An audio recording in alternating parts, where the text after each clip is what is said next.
Excellency Benigno S. Aquino III, President of the Republic of the Philippines, Honorable Senators, Your Eminence Jose Antonio Cardinal Tagle, Archbishop of Manila, Your Eminence Gaudencio Cardinal Rosales, Archbishop Emeritus of Manila, Your Excellency Most Reverend Jose Palma, Archbishop of Cebu and President of the Catholic Bishops' Conference of the Philippines, Your Excellency Most Reverend Giuseppe Pinto, Apostolic Nuncio in the Philippines, Your Excellencies, my brother Archbishops and Bishops of the Philippines, Honorable Cabinet Secretaries, Honorable Michael Ramos, Mayor of Cebu City, Honorable Gwendolyn Garcia, Governor of Cebu, Honorable Government Officials, my dear brother priests, dear brothers and sisters in consecrated life, my dear sisters and brothers in Christ.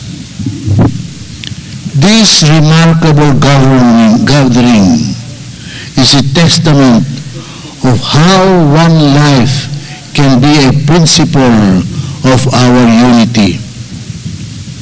One life that was offered 340 years ago, almost forgotten, but now remembered, nipped in the bud, but now blooming like the flowers of May.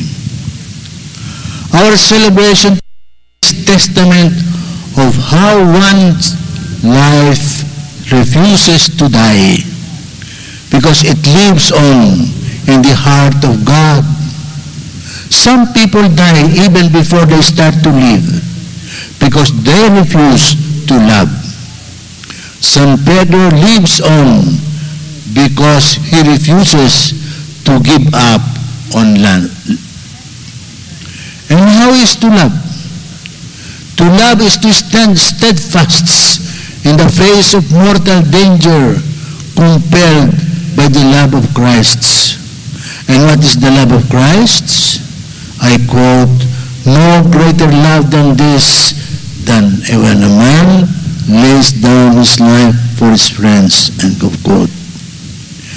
The love of Christ is the greatest love of all.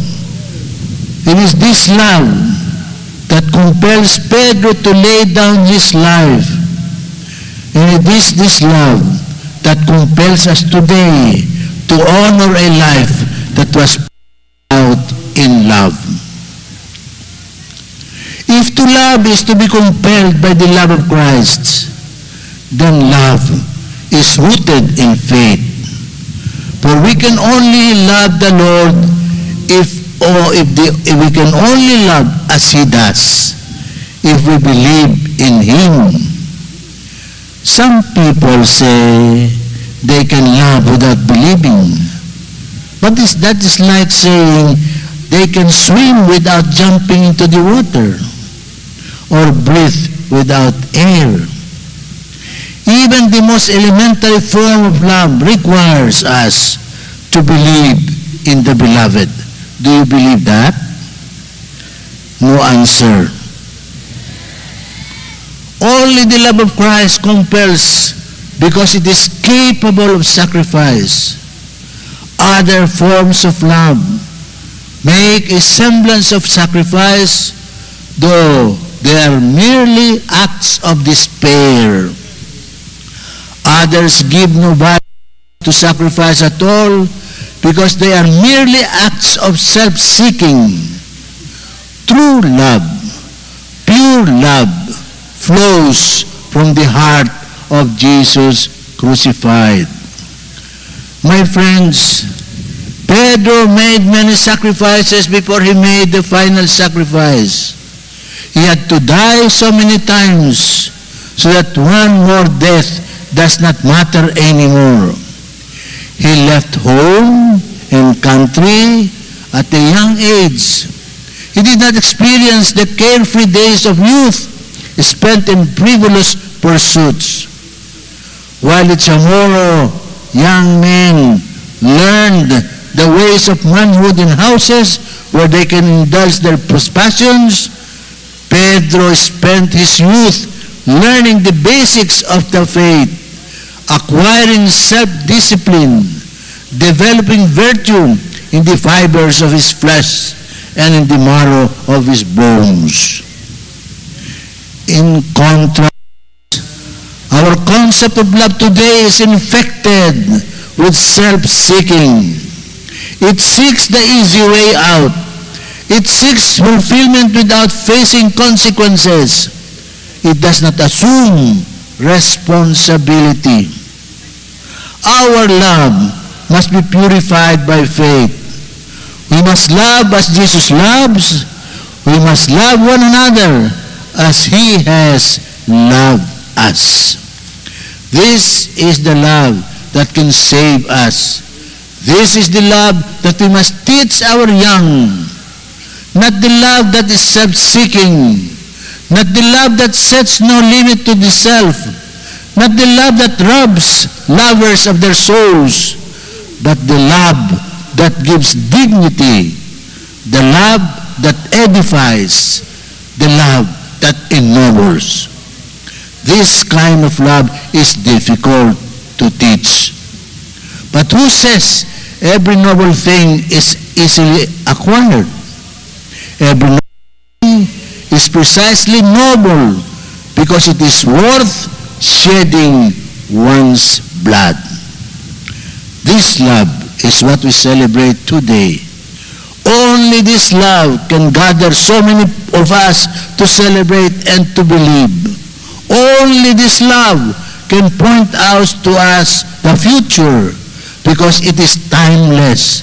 Only this love, the love of Pedro, the love of Jesus can save us. So, mga igsoon ko diyan ay Kristo, ang gugma ni Pedro mao, ang gugma ni Jesus. Gugma gini, nga andam mutahan sa kaugalingon. Gugma kini nga makamaong mupugong sa kaugalingon alang sa hinigugma. Adunay gugma nga muhatag sa tanan apan dili makamaong mupugong. Dili kini matuod nga gugma kay ang gugmang tiunay muhatag sa kaugalingon apan makahatag lamang kita sa kaugalingon kung makamausap kitang madumili sa kaugalingon. Ang gugmang tawhanon kinahanglan hinluan sa pagtuo.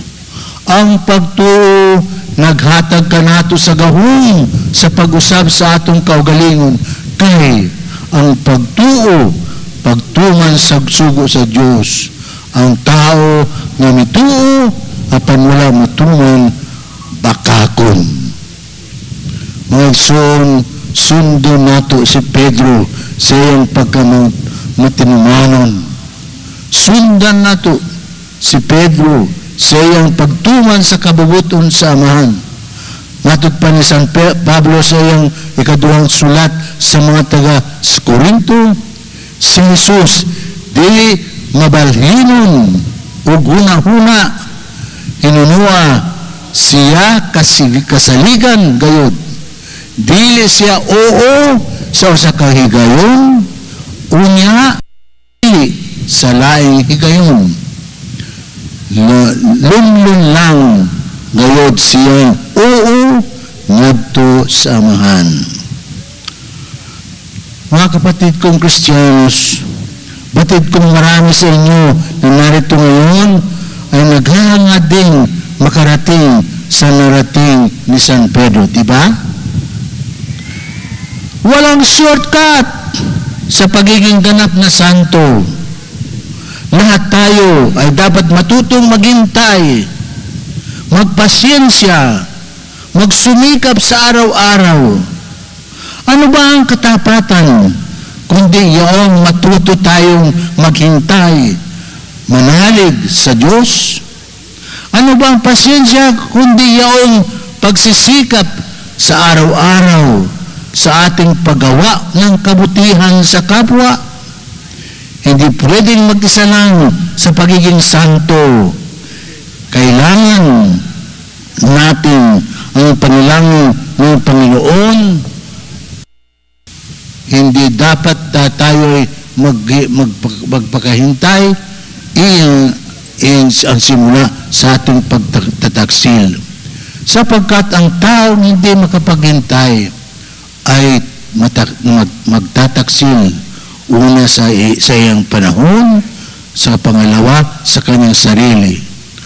Sa pagtataksil sa panahon, tayo magnanasang mamadalain ang lahat ng bagay.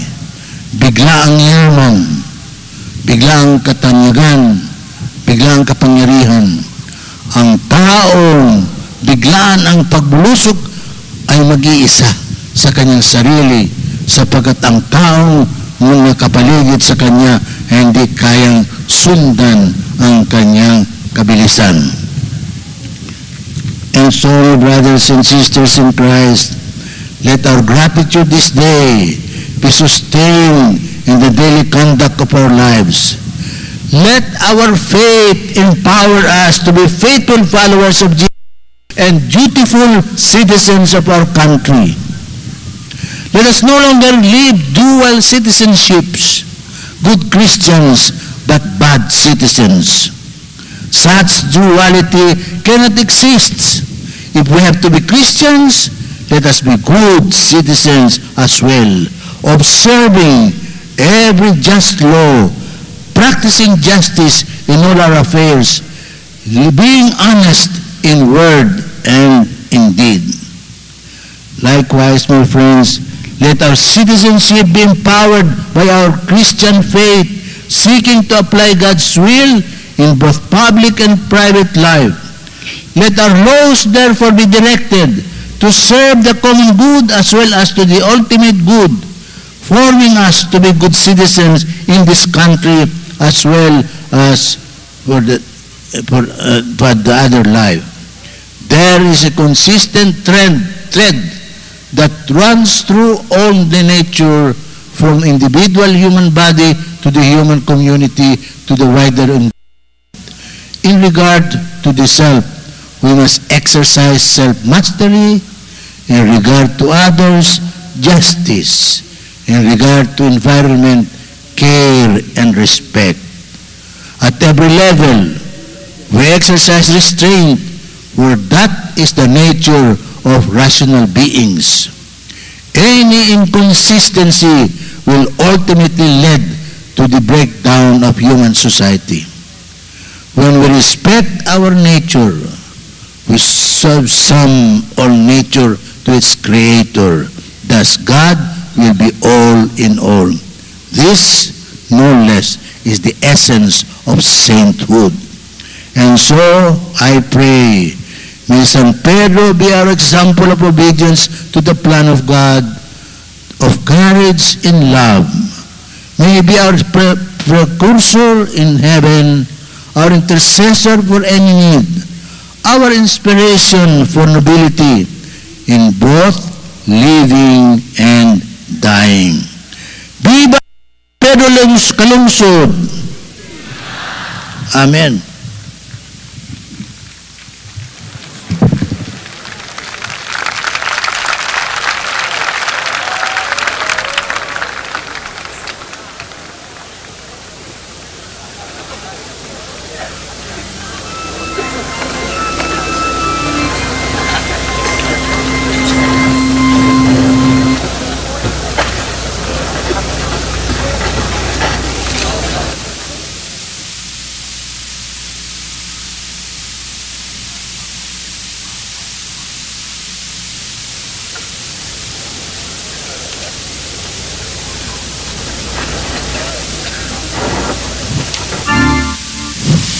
Credo in unum Deum.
Pray fervently to God, our merciful Father, who made Saint Pedro Calungsod a great martyr of charity and outstanding example for all, that he may pour abundantly the Spirit of his Son and be pleased to preserve the wonders of his power and his mercy in his church.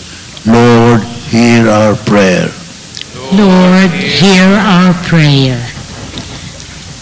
Nga ang simbahan, labinagod ang mga nagdudumara, ang Santo Papa, kaobispuhan, ngan kapadian, ngan mga relihiyoso, nga anihemplo ni San Pedro Calungsod, amo ang maging susbaranan, didahan ira mahigugmaon nga pagsirbe, ngan pag-ataman han katawhan, magampo kita ha Ginoo. Lord, hear our prayer.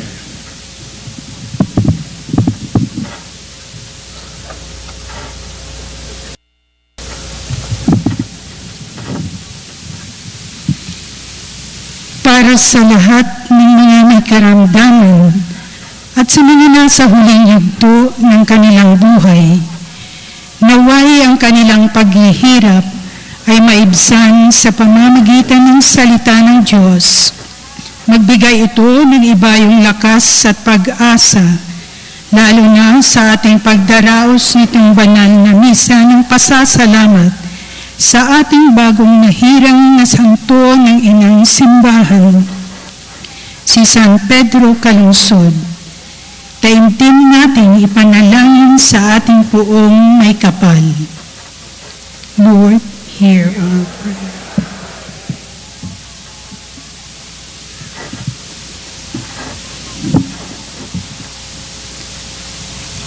Para sa mga opisyales kang gobyerno, sana perminindang isa-isip, asin isa puso, na sindan na pili para magserbisyo kapwa. Bakong sinda ang pagserbisyuhan, asin bako ang sadiri ang isipon, kundi ang ikararahay kang gabus. Asin para sa mga nakakamating pig-uurihan, sana mahiling minda na ang simbahan libre kang magdulok, asin makipagsaro sa mga gibong kamarayan sa tabang ni San Pedro Calungsod. Mamibi kita sa satuyang padabang kagurangnan. Lord, hear our prayer.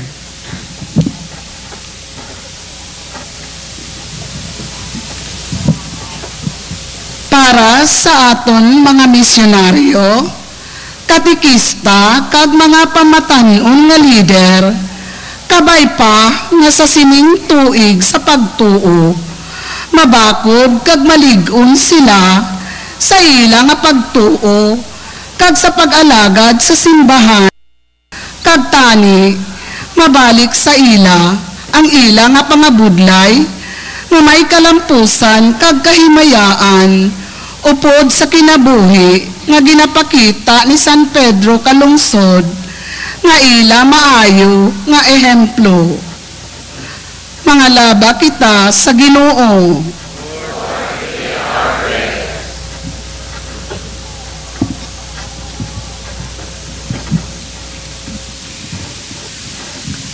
For all who are gathered here, we remark this day as a challenge to answer God's call in propagating the faith, devoting ourselves to works of peace, charity, and justice, setting an example to others by the way we live, so that to emulate the life of San Pedro Calungsod, let us earnestly pray to the Lord.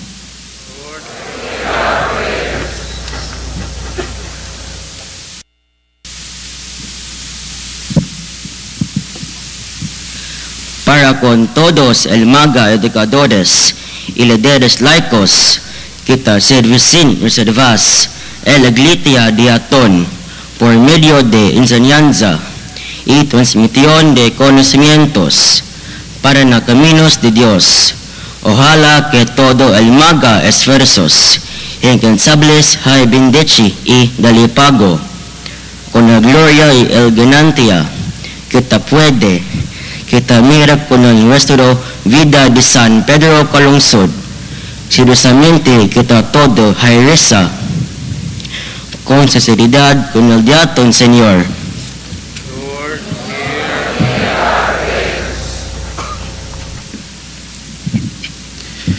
Nga sila nga nahikatulog na sa kalinaw sa Dios, makadawat sa gisaad nga kaluwasan ug kahimayaan didto sa langit ng pulianan uban ni San Pedro Calungsod.